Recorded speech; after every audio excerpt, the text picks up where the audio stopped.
Hi there guys, Sam here. Welcome to another video where I go through a bit of a Q&A from previous comments of 2020. So I'll get straight into the video. So yeah, another quick video, and yeah, I guess long-term subscribers know that I have done one Q&A in the past, back in 2018. I've got a few the comments that the people did there for that one. So yeah, if you want to check out that one, click on the link just above.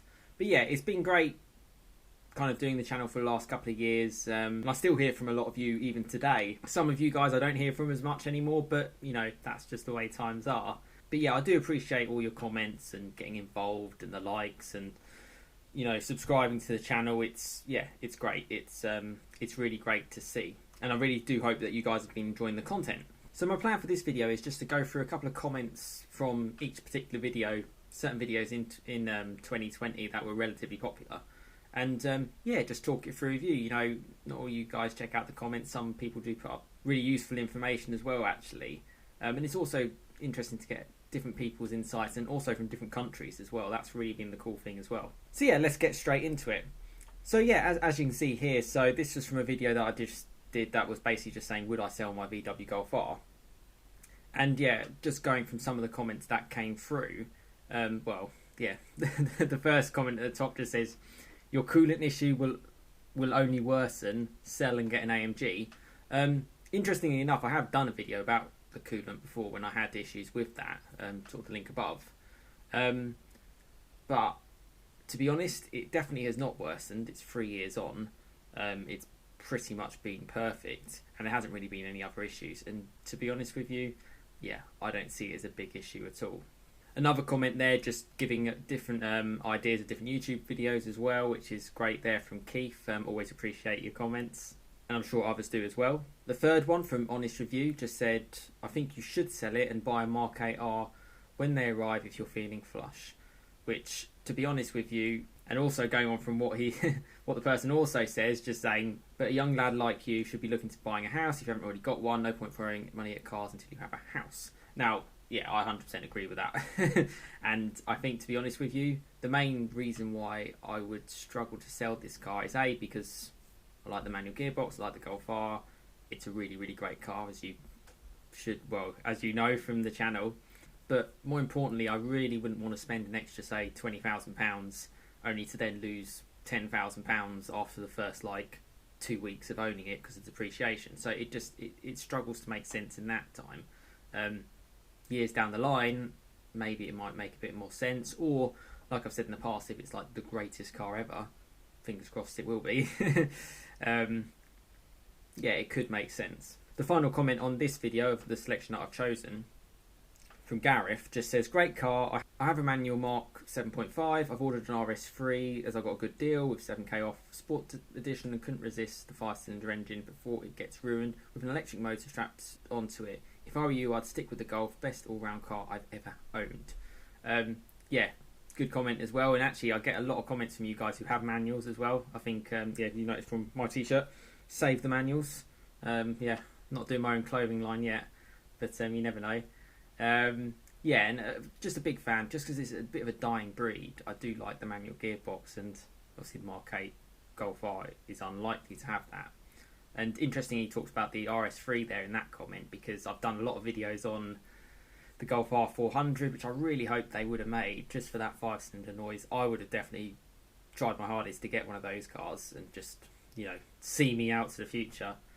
But yeah, that wasn't to be. But yeah, interesting comment there, and yeah, it'd be interesting to know how actually Gareth gets on with that RS3, to be honest with you. So just from another video, just again about the Mark 8 Golf R, just a few images that were released, just to go through again. So Gaz, again, long-term subscriber Gaz, so appreciate you still commenting. Yeah, great vid as always. I'm not convinced. Looking into the BMW 235i GT perhaps. Losing 3-door in a hatch hurts. Yeah, 3-door, people talk about manuals quite a lot. Not everyone talks about 3-doors. Yeah, they're just not happening. And I know across in different countries like the States, you really only get sort of 5-door cars anyway. So it's just quite a unique, rare thing to have. And you know, I don't have kids. I don't have any responsibility to really need 5 doors at this stage. You know, it's got back seats, they're big enough. It's just a little bit of a scramble for people to get in. It's no big deal on that side. And yeah, interested about the BMW. I've sort of looked at them as well a little bit, but yeah, kind of put off really, if I'm totally honest with you. The next comment says, that's bloody awful. I don't get too many comments like that, but yeah, that's someone's opinion.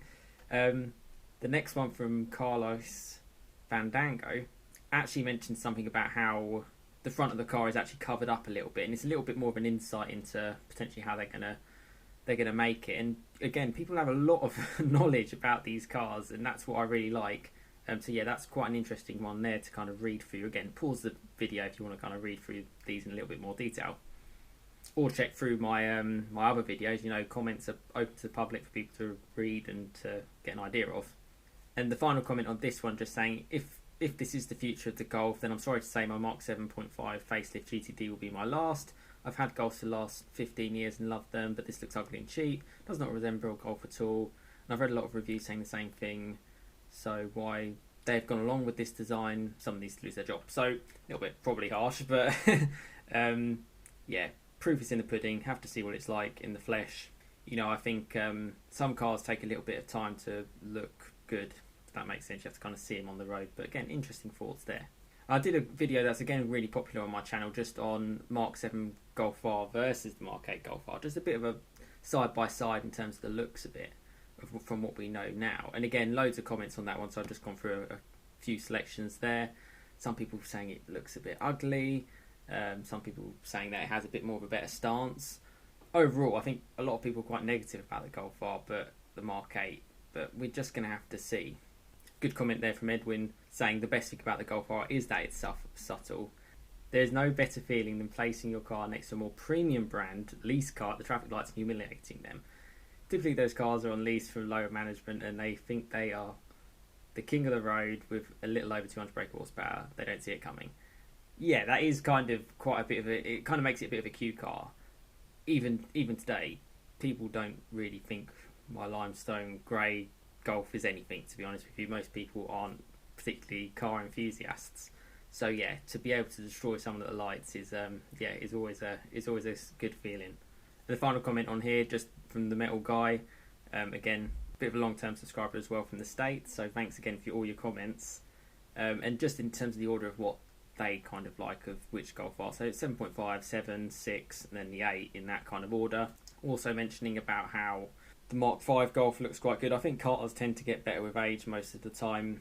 And also mentions their favourite spec of black 2019 Golf R, black Pretz manual. And I think, yeah, that is a good spec. And I think I am tempted to try Pretorias just as like a different option set of wheels. I think a few people mentioned to me that I could get them like aftermarket or something, but I might just go and see if I can seek them out, some genuine ones. But we'll have to see, certainly once all this lockdown stuff ends. Right, and the final set of comments that I just wanted to go through on this little bit of a Q&A is a video that I did on just the differences in different regions. Now, I really like this because the Golf is such a kind of global type car. You know, it's not even the best-selling car in the UK. We're sort of dominated by Ford Focuses and Ford Fiestas, and then it's kind of the Golf after that. But every country has its different laws and its different type of marketplaces. Not every country's particularly a car enthusiast, so or just into that type of Q car.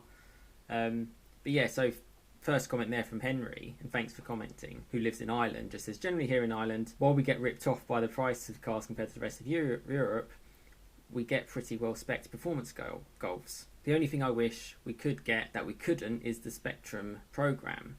There were some seriously nice colours in that. I'd have gone for with Irish Green or Nogaro Blue. Now, if you haven't checked that video out, check it out on the link just above.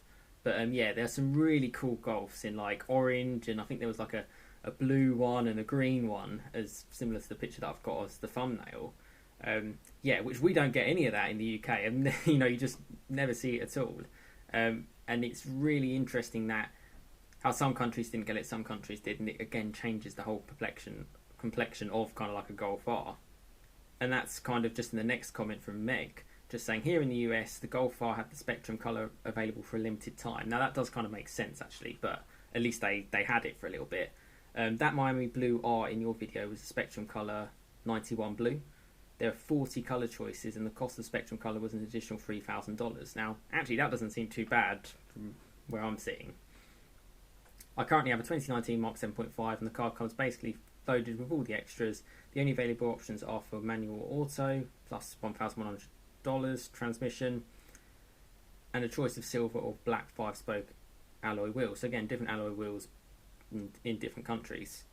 The power output of the R in the US is rated at 288 horsepower, again slightly down from the UK. My 7 is 296, and the 7.5 went up to 306 before it then went back down again. Unnecessarily confusing, but that's just what the laws are. And you also didn't get a sunroof in the US, so that's something I never knew before. And again, thanks for the positive feedback again on the videos that I do. So yeah, just a couple of comments there, and I just wanted to go through it. You know, I really do appreciate your support, and do get involved in the comments. You know, there's a lot of Golf R content on here, but I do try and mix it up as well. Yeah, and if you could give any feedback around my channel in the comments here, that'd really, really help going forward. Yeah, definitely keep trying to kick the channel on. I really enjoy doing them. You know, it's a good distraction from me after work and stuff to kind of do this kind of thing, or something that I'm really passionate about. Around the automotive industry. Yeah, it's great to see you commenting, and yeah, I'd like to kind of know a little bit more. But yeah, thanks very much for watching. Thanks again so much for the support, and for sure there's plenty more videos to come. Thanks for watching. Cheers guys.